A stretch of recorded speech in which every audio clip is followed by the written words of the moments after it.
Perang belum usai, Menteri Luar Negeri Sergei Lavrov umumkan Rusia mulai tahap baru operasi militer khusus di Ukraina.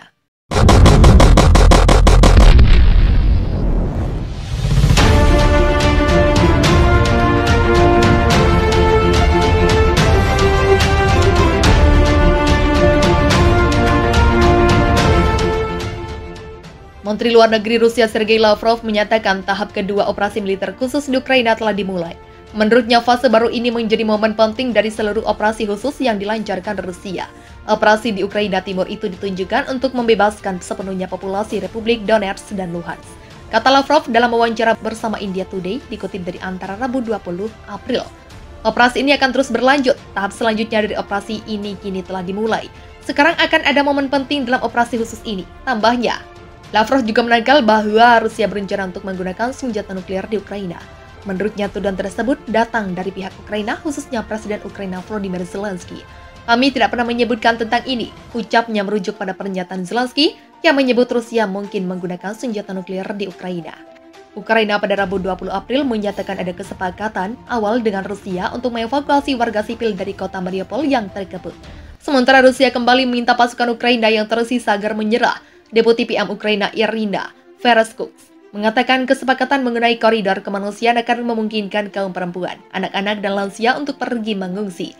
Mengingat situasi kemanusiaan yang sangat berbahaya di Mariupol, ini adalah yang menjadi fokus upaya-upaya kami sekarang, lanjut Vereshchuk dalam sebuah unggahan di Facebook.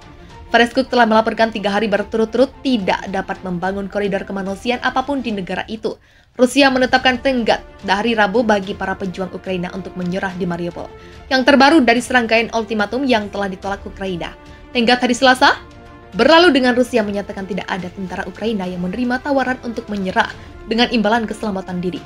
Perkembangan di Mariupol berlangsung sementara Rusia terus menambahkan kehadiran militernya di daerah penting Donbas yang strategis. Kementerian Pertahanan Inggris menyatakan pertempuran hari Rabu di daerah itu meningkat, sementara pasukan Rusia berusaha menerobos pertahanan Ukraina. Serangan Rusia terhadap kota-kota di Ukraina menunjukkan niat mereka untuk berupaya dan mengganggu pergerakan bala bantuan dan persenjataan Ukraina ke bagian timur negara. Kata kementerian itu, Presiden Dewan Eropa Charles Michel melakukan kunjungan mendadak hari Rabu ke Kiev untuk dukungan terbaru dari para pemimpin Eropa yang telah mengunjungi Ukraina dalam beberapa pekan ini. Di jantung Eropa bebas dan demokratis, tweet Michel. Beberapa jam sebelumnya, Kementerian Pertahanan Norwegia mengumumkan pengiriman sekitar 100 misil pertahanan udara Mistral untuk Ukraina. Sebuah pernyataan kementerian itu menyebutkan pasukan Norwegia mulai mengurangi secara bertahap penggunaan rudal mereka. Tetapi apa yang mereka kirimkan adalah persenjataan modern dan efektif yang akan bermanfaat bagi pasukan Ukraina. Sekretaris Pers Gedung Putin, Jen Psaki mengatakan Presiden AS Joe Biden dan para pemimpin Inggris, Kanada, Komisi Eropa, Prancis, Jerman, Italia, Jepang, NATO, Polandia, dan Romania berbicara hari Selasa mengenai pengiriman lebih banyak amunisi dan bantuan keamanan untuk Kiev. Psaki mengatakan AS juga sedang mempertimbangkan penerapan lebih banyak lagi sanksi ekonomi pekan ini. Laporan intelijen Amerika Serikat, Rusia memiliki 76 grup batalion taktis dalam pertempuran di Donbas, Ukraina. Pasukan Vladimir yang ada di Donbas itu diperkuat dengan 11 grup lainnya yang telah tiba dalam beberapa hari terakhir. Pasukan Rusia yang bertempur di Donbas mendapat tekanan dari Kremlin untuk menaklukkan Ukraina sebagai kado hari kemenangan Mei mendatang. Namun prajurit Moskow yang diterjunkan ke Donbas sebagian merupakan serdadu yang menelan kekalahan di Kiev. Itu menjadi titik lemah pasukan Rusia, walau Vladimir Putin kembali mengirimkan tentara baru untuk menambah kekuatan tempur. Sementara pasukan Ukraina di Donbas sangat keras dalam pertempuran dan sangat termotivasi, semangatnya juga tinggi. Mereka berjuang untuk tanah air dan akan bertempur untuk setiap inci. Tidak hanya mereka bertahan, tapi juga telah menimbulkan kerugian yang melumpuhkan pada unit-unit Rusia. Sebaliknya, moral Rusia berada di titik terendah, ada masalah dengan perintah dan kontrol. Beberapa tentara telah menolak untuk berperang menurut pejabat barat, sementara hingga 1 dari 3 unit dianggap tidak lagi efektif dalam pertempuran. Setelah kekalahan dari Kiev, jalur pasukan Rusia sudah diganggu oleh serangan balik Ukraina yang berhasil di timur Kharkiv dan sekitar Izium, lapor desan. Dan Ukraina memiliki satu hal dalam persediaan besar yang hanya bisa diimpikan oleh Putin, sekutu. Aliran senjata yang lebih banyak dan lebih baik masih belum cukup. Tapi senjata anti-tank NLAW, Inggris dan rudal Javelin AS telah menghentikan tank Rusia di jalur mereka. Ukraina terus digempur oleh pasukan Rusia. Sejauh ini pertahanan Ukraina terus dihancurkan oleh Rusia. Sedikitnya 7 orang tewas dalam serangkaian serangan Rusia di Lviv pada Senin 18 April yang juga memicu kebakaran kota Ukraina Barat. Ukraina sejauh ini terhindar dari pertempuran sengit selama hampir 2 bulan perang dan telah menjadi surga bagi pengungsi internal Ukraina. Lviv menjadi saluran utama untuk senjata yang dipasok NATO dan pejuang asing bergabung dengan pasukan Ukraina dalam pertempuran melawan Rusia. Hal ini tampaknya telah meningkatkan kemarahan Kremlin. Di media sosial, Gubernur Regional Lviv, Maxim Kozytsky, mengatakan rudal Rusia menargetkan infrastruktur militer Ukraina dan toko mekanik mobil juga telah diserang.